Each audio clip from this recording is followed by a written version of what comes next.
Halo Literatus. Semoga kalian selalu sehat dan waras selalu. Sebelum lanjut, ayo dukung channel ini. Penegakan hukum merupakan bagian yang tidak terpisahkan dari penyelenggaraan negara dan pemerintahan yang menganut sistem demokrasi dan nomokrasi. Penegakan hukum, atau yang dalam bahasa ilmiahnya supremasi hukum, menjadi salah satu pilar utama dalam menciptakan negara demokratis yang menjunjung tinggi hak asasi manusia dan negara hukum yang menghadirkan keadilan. Sebagaimana diketahui, penegakan hukum dalam suatu negara dijalankan atau dipilari oleh institusi-institusi penegak hukum. Selain itu, tentu saja didukung penuh oleh kesadaran dan ketaatan hukum dari seluruh warga negara. Penegakan hukum tidak akan tercapai jika segenap elemen dalam suatu negara, mulai dari warga negara, penguasa, hingga penegak hukum, tidak mengindahkan hukum yang berlaku. Di Indonesia, penegakan hukum selalu terganjal oleh pelaku utama dalam penegakan hukum, yakni para penegak hukum, polisi, jaksa, hingga hakim. Lebih mirisnya lagi, kacaunya penegakan hukum di Indonesia malahan dilakukan oleh para elit penegak hukum, para elit polisi, elit jaksa, hingga elit hakim. Aktor-aktor penjahat hukum dalam institusi penegak hukum kepolisian banyak dilakukan para jenderal. Pada institusi kejaksaan, banyak dilakukan oleh para elit jaksa. Begitu pula dalam institusi kehakiman, banyak dilakukan oleh para hakim agung dan hakim konstitusi. Inilah elit-elit penegak hukum yang berbakat menjadi penjahat hukum, mulai dari kepolisian, kejaksaan, hingga kehakiman. Irjen Pol Teddy Minahasa Putra. Jenderal yang satu ini terlibat dalam bisnis haram. Ia terjerat kasus jaringan peredaran gelap narkoba yang diungkap Kapolri. Teddy Minahasa resmi menjadi terdakwa kasus jaringan peredaran gelap narkoba jenis sabu seberat 5 kg. Penetapan tersebut berdasar atas pengembangan terdakwa lain, termasuk Linda Pujiastuti alias Mami Linda, dan kawan-kawan, terutama Dodi. Teddy dijerat pasal 114 ayat 2 subsidiar pasal 112 ayat 2. Yungto pasal 132 ayat 1, Yungto pasal 55 Undang-Undang Nomor 35 Tahun 2009. Ancaman hukuman maksimal seumur hidup, dan hukuman minimal bui 20 tahun penjara. Menjatuhkan pidana terdakwa oleh karena ini, dengan pidana penjara seumur hidup.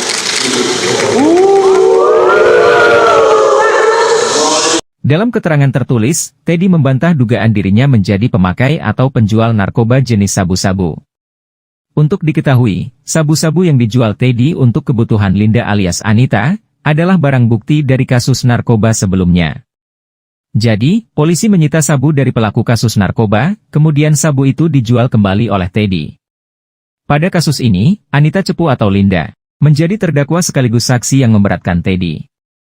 JPU menuntut Teddy hukuman mati, majelis hakim kemudian memutus Teddy penjara seumur hidup. Jaksa Pinangki. Tentu saja masih terngiang dalam ingatan kita tentang kasus Jaksa Pinangki, Ratu Mafia MA. Kasus jaksa yang satu ini menjadi salah satu kasus paling menggemparkan Indonesia pada tahun 2020. Pinangki, ketika itu menjabat sebagai Kepala Subbagian Pemantauan dan Evaluasi 2, pada Biro Perencanaan Jaksa Agung Muda Pembinaan Kejaksaan Agung. Pinangki terjerat kasus suap terkait pengurusan fatwa bebas untuk Joko Chandra. Kelakuan jaksa ini benar-benar jahat.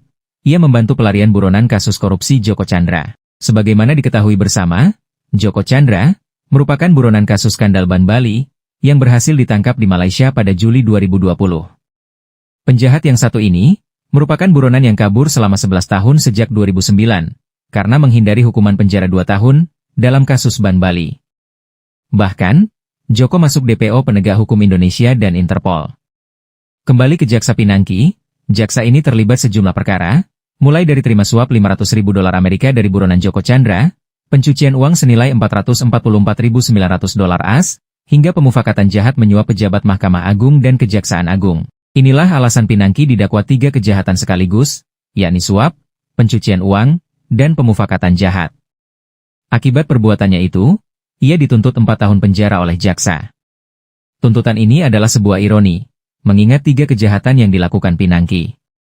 Beruntungnya, dalam sidang putusan, Pinangki divonis 10 tahun penjara, atas penerimaan suap dari Joko Chandra agar bisa lolos dari hukuman penjara. Pinangki mengajukan banding, Pengadilan tinggi kemudian menyunat putusan penjara 10 tahun menjadi hanya 4 tahun penjara dan denda 600 juta rupiah. Kejaksaan mengeksekusi Pinangki ke lapas pada Senin, 2 Agustus 2021. Beruntungnya bagi Pinangki, baru 2 tahun menjalani hukuman penjara, tepat pada perayaan Hari Kemerdekaan RI 17 Agustus 2022, Pinangki mendapatkan remisi, atau potongan masa hukuman selama 3 bulan, sebelum akhirnya bebas bersyarat. Perlu disadari bersama bahwa, kasus Pinangki adalah cerminan kotornya peradilan di Indonesia. Bayangkan saja, menurut pengakuan Pinangki dalam persidangan, ada juga Hakim Agung dan Kejaksaan Agung yang ikut bermain. Hakim Konstitusi Akil Mokhtar. Sebagaimana diketahui bersama, Akil Mokhtar adalah hakim mantan Hakim Konstitusi. Ia menjabat sebagai Hakim Konstitusi periode 2008-2013. Bahkan, ia terpilih sebagai Ketua Mahkamah Konstitusi pada 2013. Meskipun, pada tahun yang sama juga, ia diberhentikan sebagai Hakim Konstitusi, karena kasus korupsi. Akil Mokhtar ditangkap oleh KPK, atas dugaan penyuapan pada awal Oktober 2013, di rumah dinasnya, Jalan Widya Chandra, Jakarta. KPK menyita mata uang dolar Singapura serta dolar Amerika, senilai kurang lebih 3 miliar rupiah di kediamannya. KPK kemudian menyatakan Akil Mokhtar sebagai tersangka dalam kasus suap penanganan perkara pilkada, yakni Pilkada Kabupaten Gunung Mas, Kalimantan Tengah, dan Kabupaten Lebak, Banten. Akil dituntut berdasarkan 6 pasal. Pasal pertama adalah Pasal 12 huruf C Undang-Undang Nomor 31 Tahun 1999, sebagaimana diubah UU Nomor 20 Tahun 2001, tentang tindak pidana korupsi, Jo Pasal 55 Ayat 1 ke 1 KUHP, Jo Pasal 65 Ayat 1 KUHP, tentang hakim yang menerima hadiah, dengan ancaman pidana maksimal seumur hidup, dan denda 1 miliar rupiah. Pasal itu, berdasarkan perbuatan dalam perkara sengketa Pilkada Gunung Mas, pemberian uang 3 miliar rupiah untuk Akil, berasal dari Bupati terpilih Gunung Mas Hamid Bintih, melalui anggota Komisi 2 dari fraksi Partai Golkar Chairunisa, pada 2 Oktober 2013. Pasal kedua, perkara sengketa Pilkada Lebak, Akil dinilai mendapatkan 1 miliar rupiah, dari calon Bupati Lebak Amir Hamzah, melalui pengacara mantan anak buah Akil, Susi Tur Andayani. Ternyata, uang tersebut berasal dari pengusaha Tubagus Hayeri Wardana alias Wawan, yang merupakan adik dari Gubernur Banten Ratu Atut Hosiah. Selain itu, Akil juga dinilai menerima suap. Dalam perkara sengketa Pilkada Kota Palembang, Akil dinilai menerima uang sebesar 19,87 rupiah, melalui Muhtar Effendi yang diberikan calon wali kota Romi Herton. Uang tersebut ditransfer ke Akil, melalui rekening giro, atas nama perusahaan milik istrinya CV Ratu Samagat. Dalam perkara sengketa Pilkada Kabupaten Lampung Selatan, Akil dinilai menerima 500 juta rupiah, melalui Susi Tur Andayani, yang berasal dari pasangan Bupati terpilih Riko Menoza dan Eki Setianto. Dalam sengketa Pilkada Kabupaten Buton, Akil menerima 1 miliar rupiah, oleh pasangan calon Bupati Samsu Umar Abdul Samyun dan Labakri. Dalam sengketa Pilkada Kabupaten Pulau Morotai, Akil menerima 2,99 miliar rupiah, dari calon Bupati Rusli Sibua. Di sengketa Pilkada Kabupaten Tapanuli Tengah, Akil menerima 1,8 miliar rupiah, yang diduga diberikan oleh Bupati terpilih Tapanuli Tengah Raja Bonaran Situmeang. Pasal dakwaan ketiga dan keempat, berasal dari Pasal 11 Undang-Undang Nomor 31 Tahun 1999, sebagaimana diubah dengan Undang-Undang Nomor 20 Tahun 2001, tentang pemberantasan tindak pidana korupsi, Jo Pasal 55 Ayat 1 ke 1 KUHP, Jo Pasal 65 Ayat 1 KUHP, tentang penyelenggara negara, yang menerima hadiah karena kekuasaan atau kewenangan yang berhubungan dengan jabatannya, dengan ancaman penjara maksimal 5 tahun dan denda 250 juta rupiah. Perbuatan Akil adalah menerima dari Wakil Gubernur Papua 2006 sampai 2011, Alex Hesegem, sebesar 125 juta rupiah, sebagai imbalan konsultasi mengenai perkara permohonan keberatan Pilkada Kabupaten Merauke, Kabupaten Asmat dan Kabupaten Bovendigul. Pasal dakwaan kelima adalah Pasal 3 Undang-Undang Nomor 8 Tahun 2010, tentang pencegahan dan pemberantasan tindak pidana pencucian uang, Jo Pasal 55 Ayat 1 ke 1 KUHP, Jo Pasal 65 Ayat 1 KUHP, mengenai tindak pidana pencucian uang aktif, dengan ancaman penjara maksimal 20 tahun, dan denda 10 miliar rupiah. Perbuatan Akil yaitu, menyamarkan harta kekayaan hingga 161 miliar rupiah, saat menjabat sebagai Hakim Konstitusi periode 2010 hingga 2013. KPK menduga, sejumlah harta kekayaan Akil, merupakan hasil tindak pidana korupsi sejak 22 Oktober 2010 sampai 2 Oktober 2013. Padahal, selaku Hakim Konstitusi selama Oktober 2010 hingga 2013, Penerimaan resmi Akil dari gaji dan tunjangan seluruhnya hanya berjumlah 8,68 miliar rupiah. Pasal dakwaan ke-6 berasal dari pasal 3 ayat 1 huruf A dan C, Undang-Undang Nomor 15 Tahun 2002 tentang tindak pidana pencucian uang, sebagaimana diubah dengan Undang-Undang Nomor 25 Tahun 2003, Jo Pasal 65 ayat 1 KUHP, dengan ancaman penjara maksimal 15 tahun kurungan dan denda 15 miliar rupiah. Akil Mokhtar, berdasarkan pasal tersebut dinilai menyamarkan harta kekayaan hingga 22,21 miliar rupiah saat menjabat sebagai anggota DPR fraksi Golkar 1999 hingga 2009 dan ketika masih menjadi hakim konstitusi periode 2008 hingga 2010. Secara keseluruhan, Akil menerima 63,315 miliar rupiah sebagai hadiah terkait pengurusan 9 sengketa pilkada di MK. Atas kasus-kasus korupsi yang dilakukan Akil Mokhtar, Akil kemudian divonis hukuman penjara seumur hidup. Akil kemudian mengajukan kasasi ke Mahkamah Agung. Namun, MA menolak permohonan kasasi yang diajukan, sehingga hukuman Akil tetap seumur hidup penjara. Komjen Pol Suitno Landung. Suitno Landung adalah Kepala Bareskrim Polri yang menjabat pada tahun 2004 sampai 2005. Suitno ditetapkan menjadi tersangka atas kasus suap dan korupsi setelah menerima mobil Nissan X-Trail tipe ST. Suitno setidaknya telah menerima dana senilai 247 juta dari Adrian Waworuntu, tersangka kasus pembobolan Bank BNI. Adrian Waworuntu adalah kolega tersangka Maria Pauline Lumowa di PT Brokcolin Internasional yang sempat menjadi buron. Komjen Pol Suitno Landung terbukti meloloskan Adrian Waworuntu dari penyidikan alias kabur dari penyidikan. Suitno Landung divonis hukuman 1 tahun penjara.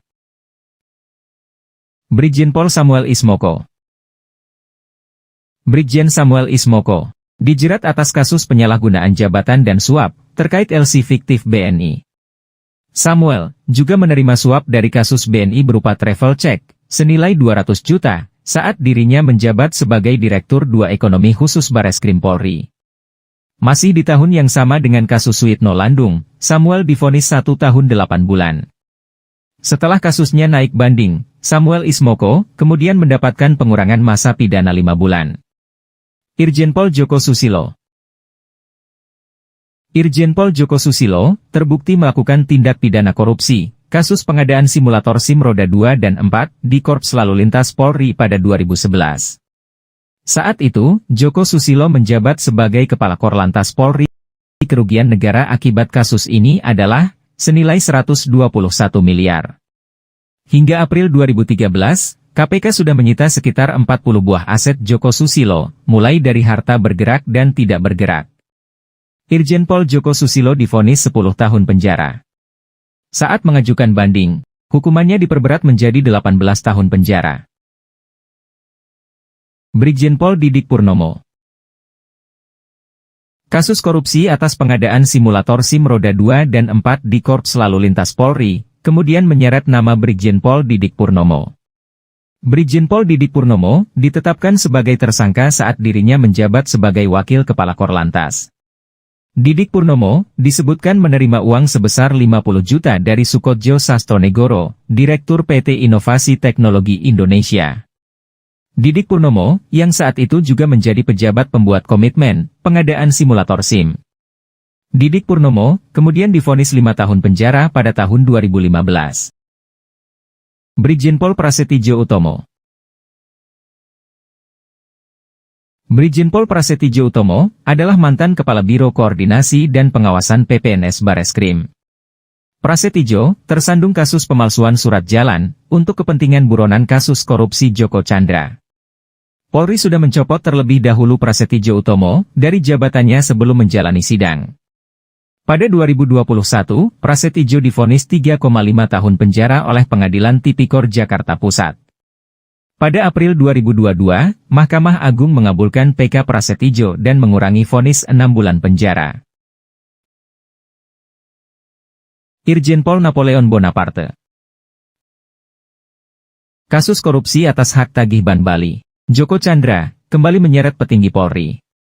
Nama Irjen Pol Napoleon Bonaparte, yang saat itu menjabat sebagai Kepala Divisi Hubungan Internasional Polri, terlibat kasus tersebut.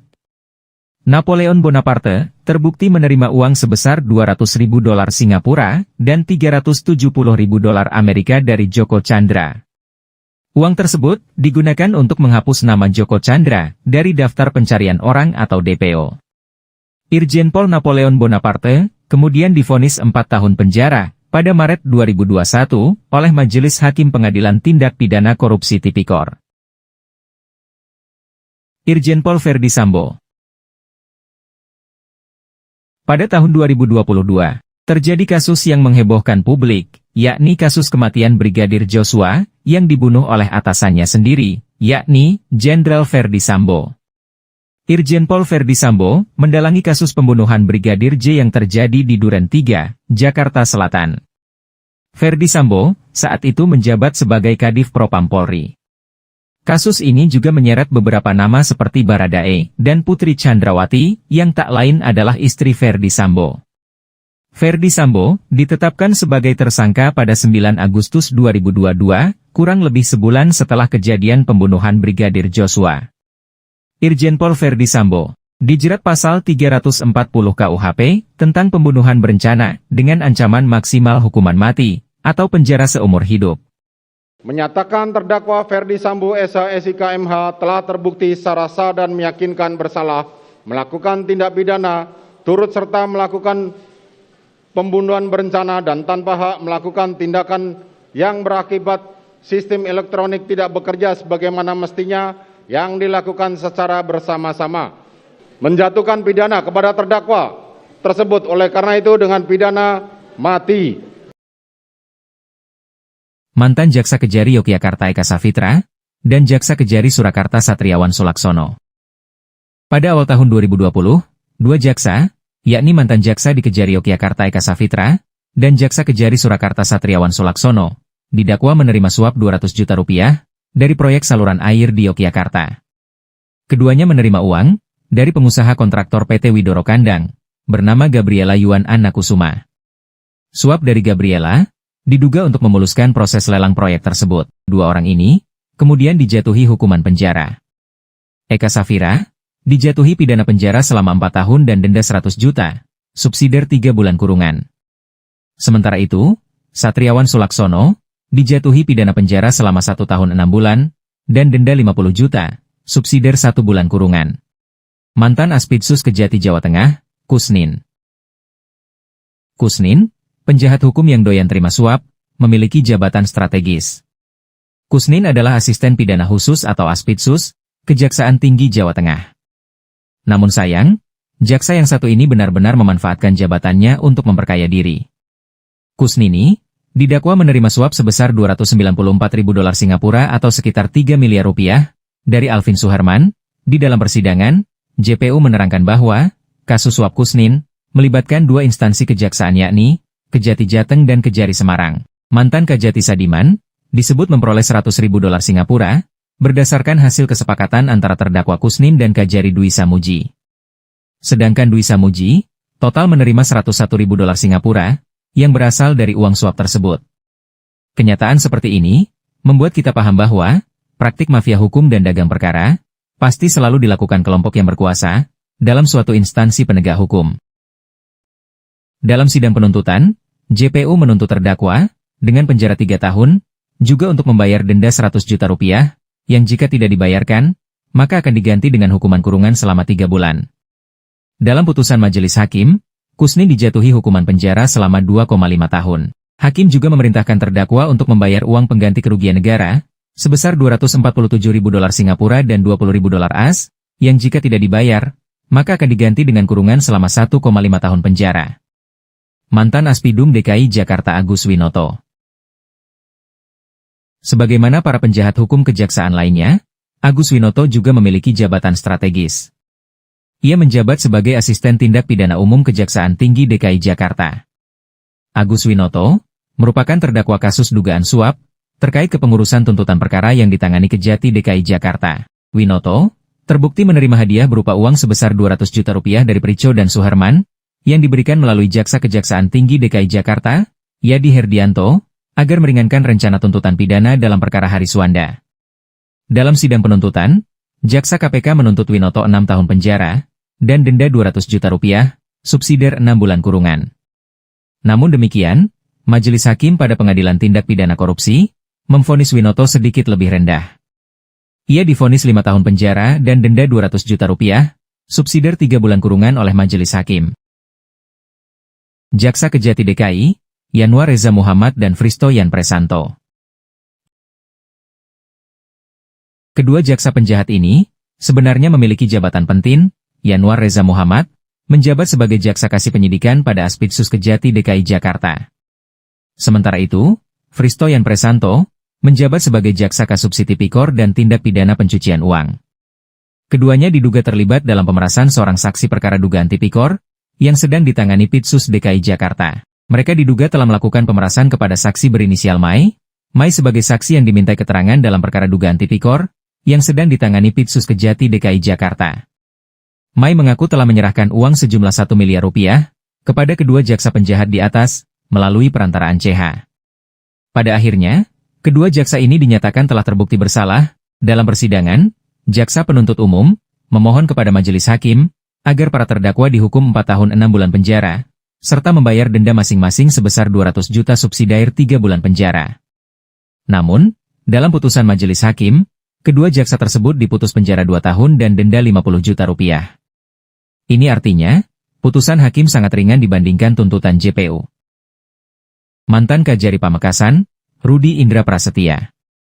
Rudi Indra Prasetya merupakan Kepala Kejaksaan Negeri, Kajari, Pamekasan. Elit jaksa penjahat ini menjadi tersangka kasus suap. Ia terbukti menerima suap dalam kasus yang melibatkan Kepala Desa Dasok, bernama Agus Mulyadi, di Kejari Pamekasan. Kasus Kepala Desa tersebut berkaitan dengan penyelewengan dana desa dalam bentuk proyek infrastruktur dengan nilai proyek Rp100 juta. Rudi Indra Prasetya didakwa menerima Rp250 juta dari Sudjipto Utomo, selaku Kepala Inspektorat Kabupaten Pamekasan. Uang suap itu diberikan agar Rudi menghentikan pengumpulan data dan bahan keterangan terkait kasus dugaan penyelewengan dana desa oleh Kepala Desa Dasok, Agus Mulyadi. Lebih mirisnya, Rudi dan kelompok jahatnya ditangkap KPK dalam operasi tangkap tangan atau OTT. Dari hasil OTT, ditangkap 5 orang, 4 diantaranya pemberi suap, yakni Ahmad Syafi'i, menjabat sebagai Bupati Pamekasan, Sudjipto Utomo, menjabat sebagai Kepala Inspektorat Pamekasan, Agus Mulyadi, menjabat Kepala Desa Dasok, dan Nur Solehodin, Kabak Administrasi Inspektur Pamekasan. Sementara itu, terdapat 1 orang penerima suap, Rudi Indra, yang tidak lain Kejari Pamekasan.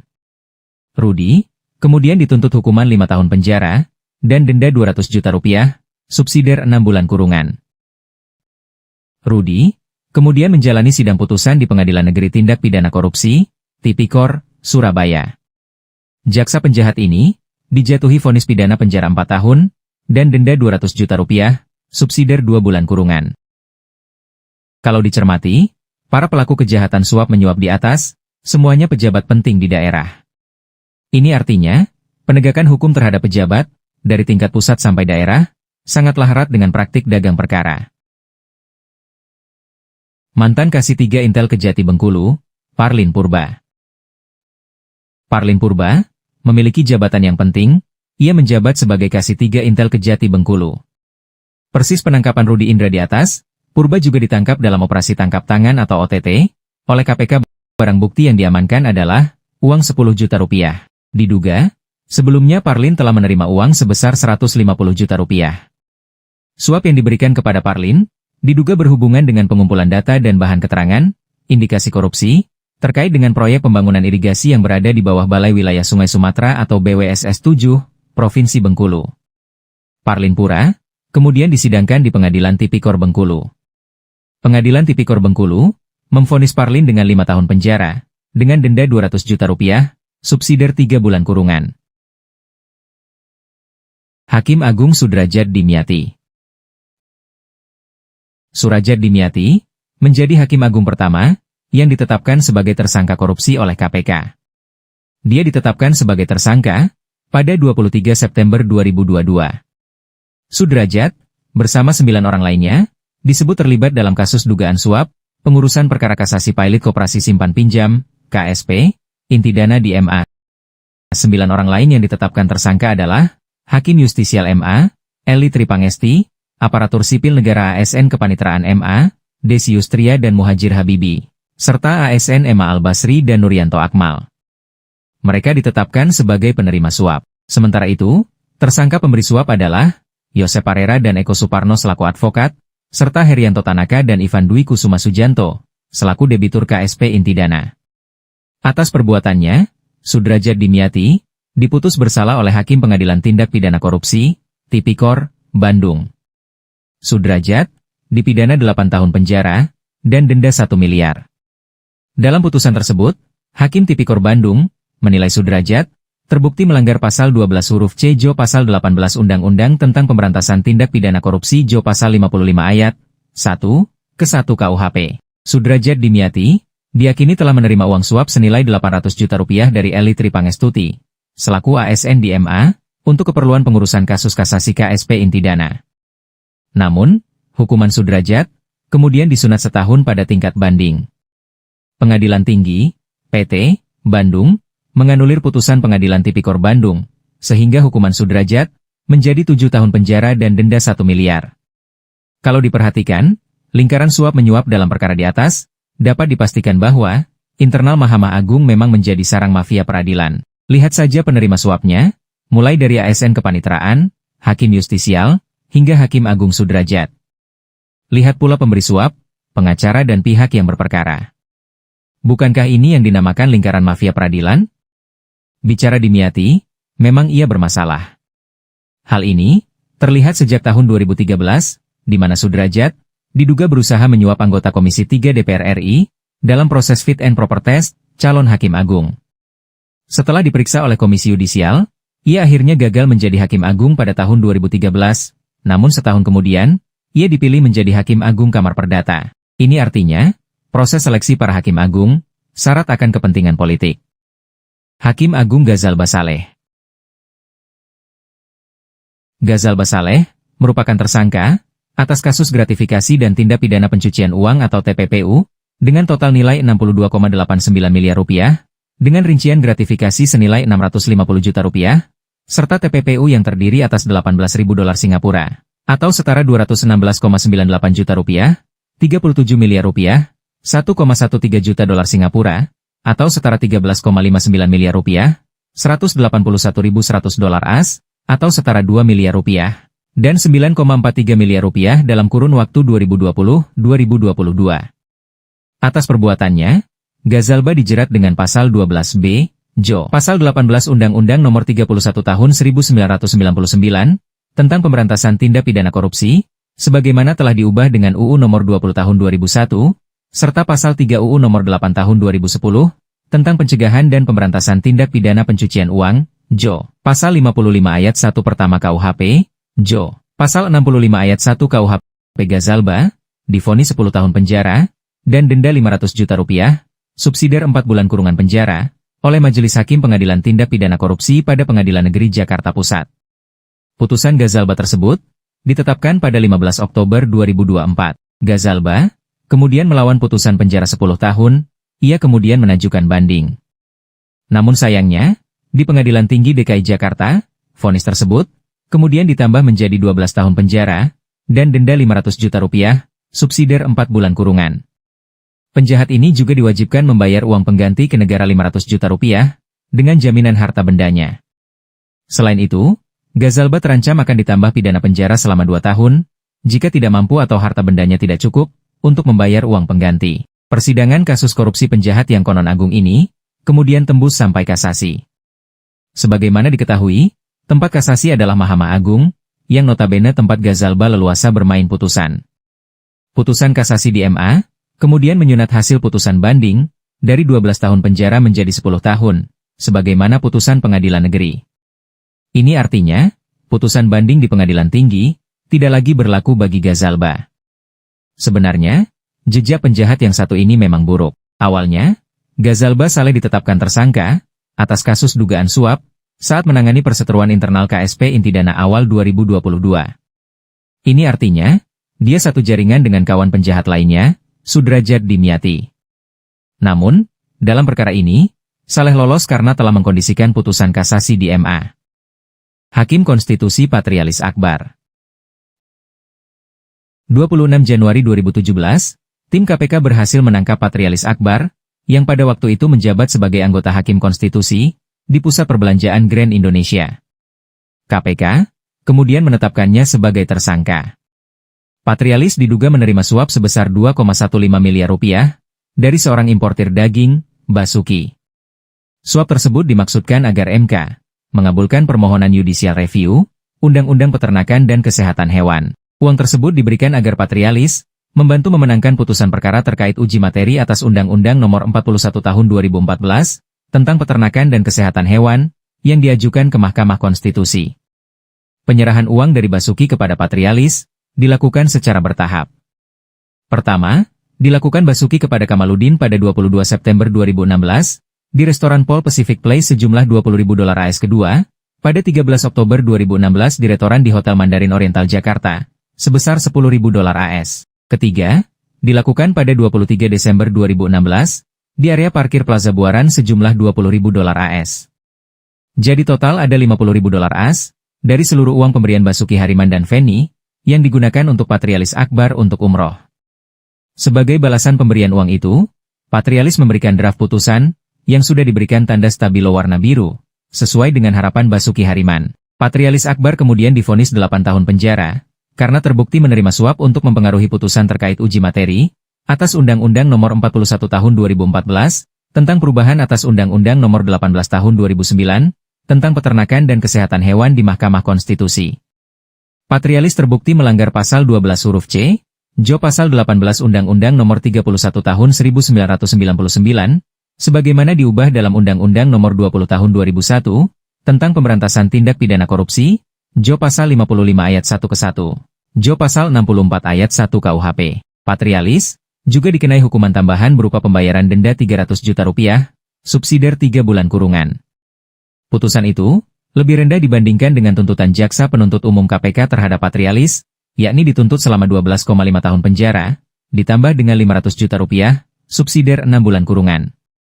Haki kemudian membebankan hukuman uang pengganti sebesar $10.000 AS dan 4,043 juta kepada Patrialis, subsidiar 6 bulan kurungan. Terhadap putusan ini, Patrialis tidak melakukan upaya banding hingga kasasi. Setahun setelah menjalani hukuman penjara, Patrialis kemudian mengajukan peninjauan kembali atau PK ke MA. MA kemudian menyunat hukuman Patrialis dari hukuman 8 tahun penjara menjadi 7 tahun penjara.